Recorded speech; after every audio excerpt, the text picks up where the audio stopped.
नमस्कार, मैं हूं पवन त्यागी। तो भाई ईडी ने केजरीवाल को चौथा प्रेम पत्र भेज दिया है। प्रेम पत्र माने नोटिस, जिसके बारे में कहा जा रहा था कि 3 सम्मन के बाद तो ईडी कभी भी केजरीवाल को गिरफ्तार कर सकती है। लेकिन हमने यह भी देखा कि केजरीवाल किस तरह से बहानेबाजी कर रहे हैं। ईडी के नोटिस को उन्होंने ये कह दिया कि ये तो नोटिस ही इलीगल है, मुझे इसमें यह बताया नहीं गया कि मुझे किस हैसियत से बुलाया जा रहा है। और केजरीवाल के इस बयान के बाद ये माना जा रहा था कि ईडी कभी भी गिरफ्तार कर लेगी, लेकिन केजरीवाल जी ने वो वकीलों के जरिए जो उत्तर दिया और जो प्रेस कॉन्फ्रेंस की कि साहब हम तो चुनाव में बिजी हैं, और ये चुनाव में गुजरात के समय भी बिजी थे, अभी तो चुनाव की कोई घोषणा नहीं है, कोई प्रक्रिया नहीं है, लेकिन ये लोकसभा चुनाव की तैयारी का बहाना देकर जिस तरह से बचने की कोशिश कर रहे हैं।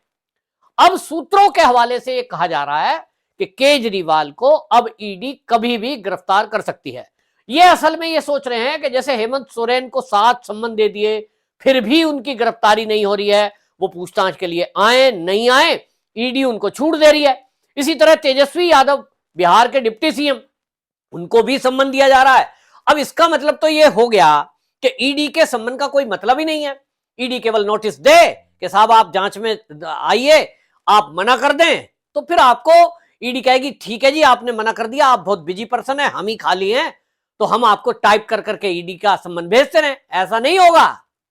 इसी तरह बहानेबाजी करने वाले बहुत लोग हैं, और आपको याद होगा मनीष सिसोदिया, संजय सिंह इसी तरह की बातें कर रहे थे कि साहब हम तो कट्टर ईमानदार हैं, हम तो भगत सिंह के औलाद हैं, और हमें तो जो है अवार्ड मिलना चाहिए। उसके बावजूद भी आज क्या हुआ, उनको गिरफ्तार कर लिया गया है। मनीष सिसोदिया डिप्टी सीएम, उसके बारे में कहा जा रहा था साहब सारा चुनाव गुजरात का उन्हीं के ऊपर है। तो केवल वो तो मुझे समझ में आता है, हालांकि एजेंसियां अपना काम करती हैं, लेकिन फिर भी एक चुनौती के रूप में शायद भारतीय जनता पार्टी ने लिया होगा।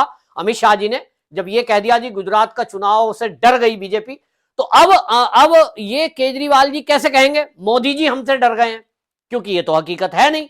गुजरात चुनाव में एक बार को आम आदमी पार्टी ने पूरी एक अपनी हवा बनाई थी। ज्यादातर मीडिया इस बात की चर्चा कर रहा था आम आदमी पार्टी इस बार तो बीजेपी को हिला देगी। लेकिन 2024 के चुनाव की अभी कहीं शुरुआत नहीं है, हालांकि भारतीय जनता पार्टी ने शुरुआत कर दी है। लेकिन अब ईडी के सूत्र ये कह रहे हैं कि ये अपने आप को हेमंत सोरेन न समझे, तेजस्वी यादव न समझे, और तीनों नेता अब ये समझ लें, चाहे वो हेमंत सोरेन हो, ये भी मैं आपको एडवांस न्यूज दे रहा हूं कि अब ये तीनों नेता जो अपने आप को ये सोच रहे हैं कि आप जो है इस तरह से नोटिस को इलीगल बता दोगे, फिर आप कहोगे कि साहब हमें किस हैसियत से बुलाया जा रहा है, और फिर ईडी हमको जवाब देती रहेगी, फिर कोई प्रवक्ता उनके बोलेंगे, अब नहीं चलेगा। हेमंत सोरेन के बारे में मैं बता रहा हूं कि जिस तरह से उनको छोड़ा गया उसके पीछे का कारण था, तेजस्वी यादव को भी छोड़ने का एक कारण है। और अब मैं आपको बता रहा हूं कि वो जो कारण है, हेमंत सोरेन 7 सम्मन दिए जा चुके हैं, उनकी भी गिरफ्तारी अब किसी भी समय होगी। वो लॉ एंड ऑर्डर की सिचुएशन को खराब करें, एक सीएम है, वो सोचें पब्लिक को सड़कों पे उतार देंगे, दंगा फसाद करा सकते हैं, ये अब धमकी नहीं चलेगी। केंद्रीय सुरक्षा बल बाकायदा उनको कब जब चाहेगी, वो अगर हल्ला गुल्ला करेंगे तो वहां राष्ट्रपति शासन भी लगाया जा सकता है, और इसलिए उनको भी ये बात पता है, और इन्होंने तैयारी कर दी है शुरू कि अपनी पत्नी को किस तरह से वो सीएम बनाकर और फिर चुपचाप जो ईडी चाहती है बुलाना, पूछताछ वो करें, और उनको लग ही रहा है कि गिरफ्तारी तो तय है, क्योंकि जिस तरह से वो लाभ पहुंचाया है उन्होंने भाई की कंपनी को, और अपने आप भी उन्होंने लाभ लिया है, उसमें वो पूरी तरह फंसे हुए हैं। तो केजरीवाल जी का भी सीन इसी तरह है।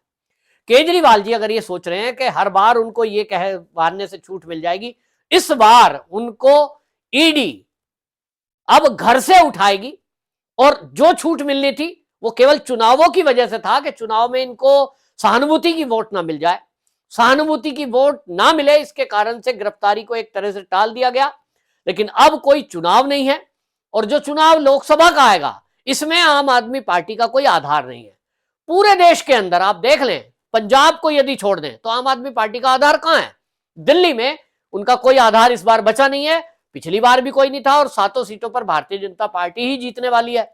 पंजाब में कांग्रेस का कोई उनसे समझौता नहीं है। तो कुल मिलाकर के बहाना नहीं चलेगा, और अब केजरीवाल की गिरफ्तारी होना इसलिए माना जा रहा है कि एक आखिरी कड़ी वही है जिसके बारे में सुप्रीम कोर्ट तक की गाइडलाइन है। जैसा मैंने पिछली बार भी बताया था कि सुप्रीम कोर्ट ने खुद कहा कि आम आदमी पार्टी के चुनाव में पैसा खर्च हुआ है भ्रष्टाचार का, और इसलिए आम आदमी पार्टी को पार्टी बनाया जाए। इसका मतलब क्या है? इसका मतलब यह है कि जो सुप्रीम कोर्ट है वो ही मान रहा है कि घपला घोटाला हुआ है और घोटाले का पैसा इस पार्टी के चुनाव में खर्च हुआ है। तो पार्टी का संयोजक कौन है? अरविंद केजरीवाल। और इसलिए अरविंद केजरीवाल को यह जवाब तो देना पड़ेगा कि ये जो चंदा आपने लिया था, इसकी एवज में जो कंपनी को लाभ पहुंचाया आपने, ब्लैक लिस्टेड कंपनी को आपने ठेका दे दिया L1 का, इस एवज में आपने काम किया। तो यदि आप कहेंगे कि आबकारी जो मंत्रालय है वो तो मेरे पास था नहीं, ये तो मनीष सिसोदिया देख रहा था, मुझे कुछ पता नहीं है, ये नहीं कह सकते, क्योंकि आप मुख्यमंत्री हैं, आप संयोजक हैं, मुख्यमंत्री भी हैं लेकिन संयोजक भी हैं। पार्टी का संयोजक होने के कारण पार्टी में जो भी भ्रष्टाचार हो रहा है उसकी आपकी जिम्मेदारी बनती है। कोई मंत्री मंत्रालय में भ्रष्टाचार कर रहा है, उसकी भी जिम्मेदारी मुख्यमंत्री की होती है। तो अरविंद केजरीवाल अब इस तरह फंसे हैं कि या तो वो ये कहेंगे कि इस सारे घोटाले से मेरा कोई लेना देना नहीं है, मुझे कुछ पता नहीं है, मैं तो कहीं साइन करता नहीं हूं, ये सारा घोटाला संजय सिंह ने और ये मनीष सिसोदिया ने मिलकर के किया होगा, मुझे कुछ नहीं पता। अगर वो ऐसा बयान देते हैं तो वो इसलिए फंस गए कि पूरी आम आदमी पार्टी फिर उसी दिन खत्म हो जाएगी जिस दिन ये केजरीवाल बयान दे देंगे। और अगर वो सच उगलते हैं, ये बयान नहीं देते कि ठीक है जी वो तो अपने बयान पे कायम रहे कि भ्रष्टाचार तो हुआ ही नहीं, हम तो कट्टर ईमानदार हैं, हमने तो कुछ किया ही नहीं, तो फिर जो ईडी है वो इनका वीडियो रिकॉर्डिंग भी करती है, सारे दस्तावेज टाइप भी होते हैं, जज साहब को बताया जाएगा। जो मनीष सिसोदिया और संजय सिंह के केस में ईडी ने किया है कि उन्होंने भी यही बयान दिया है, हमने तो कुछ किया नहीं, हम तो कट्टर, एक लाइन रट रखी है ना इन्होंने कि हम तो कट्टर ईमानदार हैं और भ्रष्टाचार तो हुआ ही नहीं, ये तो फर्जी है। तो बोलते रहिए, जो उसका मनी ट्रेल है वो हाई कोर्ट और सुप्रीम कोर्ट में ईडी रख चुकी, जज साहब उसको अच्छे से पढ़ चुके, और जब पढ़ ली चार्जशीट और उस चार्जशीट में सुप्रीम कोर्ट ये मान रहा है कि घोटाला हुआ, तो आप कहते रहिए कि नहीं हुआ नहीं हुआ। ईडी एक बात कहती रहेगी कि साहब देखो हमने तो आपके सामने मनी ट्रेल रख दिया पूरा, और ये नेता आपके सामने भी कह रहे हैं कि कुछ घोटाला हुआ नहीं, तो ये जांच में सहयोग नहीं कर रहे, और जांच में जब सहयोग नहीं हो रहा तो जांच पूरी नहीं हो रही, और जब पूरी जांच नहीं होगी तो ट्रायल कैसे चलेगा, और इसलिए इनकी गिरफ्तारी जरूरी है। और इसीलिए आपको बता दूं, जब तक ये नेता अपने इस झूठे बयान पर कायम रहेंगे, वकीलों का कहना यह है कि ये झूठा बयान दे रहे हैं, वरना अभी तक जज साहब इनको जमानत दे दिए होते ये कह के कि भैया इनसे जो पूछताछ करनी थी वो इन्होंने बता दी, तो अब आप इनकी जमानत क्यों ना स्वीकार कर ली जाए। लेकिन ईडी ये बताती है कि साहब इन्होंने तो अभी तक कुछ उगला ही नहीं है, कुछ बताया ही नहीं है। ये पूछते हैं कि पैसा कहां है, पैसे का तो ईडी ने हिसाब दे दिया कि ये हमारे पास डिटेल है, ये पैसा आया और पार्टी के चुनाव में खर्च हो गया, चुनाव में। तो कोर्ट में जो जज साहब बैठे हैं उन्होंने सारी स्थिति को समझ लिया है। अरविंद केजरीवाल भी अगर इसी लाइन को पकड़ते हैं, ईडी के ऑफिस में जाने के बाद मुझे कुछ नहीं पता, मैं तो कट्टर ईमानदार हूं जी, तो निश्चित जानिए कि इनकी भी गिरफ्तारी होगी, और तब तक गिरफ्तार रहेंगे जब तक कि पूरे सबूत ईडी को नहीं मिल जाते। हां, चौथा सम्मन है, पांचवा सम्मन हो सकता है, छठवां हो सकता है। लोग ये कह रहे हैं साहब जैसे हेमंत सोरेन को साथ दे दिए, इनको भी अभी चौथा पांचवा छठा चलेगा। तो मैं बता दिया ना मैंने, हेमंत सोरेन की जो स्थिति थी, वो ईडी ने जो सम्मन पे सम्मन दिए हैं वो अपना रिकॉर्ड कायम कर रही है, क्योंकि ये लोग सीधे सुप्रीम कोर्ट भागेंगे, ये लोग हाई कोर्ट जाएंगे, और अब देखिए संजय सिंह भी हाई कोर्ट पहुंच ही गए, तो ये वहां दलील रखते हैं कि साहब ईडी हमें अनावश्यक रूप से अपनी कस्टडी में रखे हुए है, और देखिए हमने तो जो कुछ था वो हमें तो कुछ भ्रष्टाचार किया नहीं है।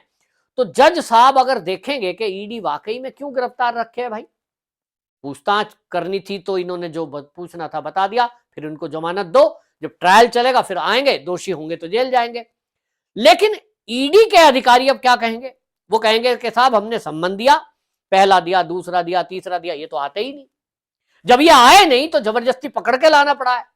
संजय सिंह को भी इसीलिए लाना पड़ा, इसी तरह मनीष सिसोदिया को भी इसलिए लाना पड़ा, और इनके पूछताछ के समय में जो सड़कों पे कार्यकर्ता उतरे हैं, जो इन्होंने हंगामे किए हैं, वो भी ईडी रिकॉर्ड करके दिखाती है, और वो कहती है देखो ये इतने बड़े लीडर हैं कि ये पूरे देश का माहौल खराब कर सकते हैं, इसलिए इनको बार बार ऑफिस बुलाना, बार बार छोड़ना ये संभव नहीं है। तो जितना ये बवाल करेंगे वो इन्हीं के नेगेटिव रिपोर्ट में जाएगा। तो केजरीवाल जी जिस तरह से प्रेस कॉन्फ्रेंस करके ईडी को फर्जी बता चुके, ईडी के केस को फर्जी बचा चुके, वो एक दस्तावेज बन गया, जज साहब को पेश किया जाएगा। देखो जी, ये तो हमारे नोटिस को भी इलीगल बता रहे थे, ये तो हमारे केस को भी इलीगल बता रहे हैं, और ये तो अपने आप को ही सच्चा बता रहे हैं, तो बताइए हम क्या करें।